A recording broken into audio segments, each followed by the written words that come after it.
Apple a publié la deuxième bêta d'iOS 26.4 qui inclut 5 changements majeurs que les utilisateurs d'Apple devraient tester. Peu après 2 heures du matin, Apple a déployé la deuxième bêta d'iOS 26, numéro de build 25E5218F, simultanément à des mises à jour pour iPadOS, macOS et d'autres systèmes d'exploitation. Cette mise à jour introduit plusieurs nouveautés. Premièrement, le problème de charge rapide pour les anciens iPhones a été résolu. Auparavant, certains iPhones plus anciens dotés d'un connecteur Lightning ne prenaient pas en charge la charge rapide PD.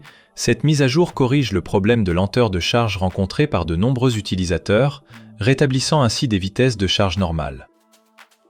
La fonctionnalité de déconnexion de l'App Store, supprimée dans la version précédente, n'a pas été réintégrée dans cette mise à jour.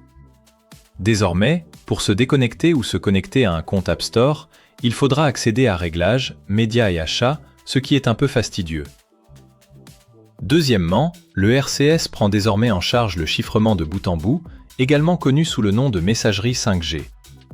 Cependant, cette fonctionnalité n'est pas encore largement disponible en Chine. Troisièmement, l'interface des applications de jeu a été sensiblement repensée. L'App Store intègre désormais le bouton de recherche dans un onglet et la barre de recherche se trouve en haut de la page. L'application Jeux intégrée à l'iPhone adopte également cette nouvelle interface, facilitant ainsi la recherche de jeux.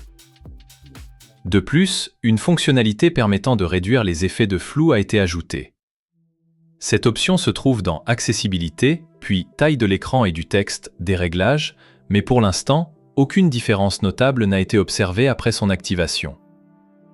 Si vous constatez un changement, n'hésitez pas à le signaler.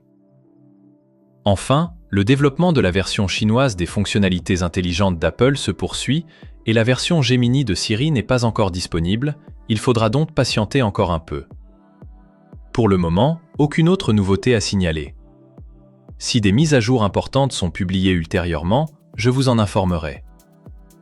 Si cette vidéo vous a plu, n'oubliez pas de liker et de vous abonner à la chaîne iPhone Page. À bientôt!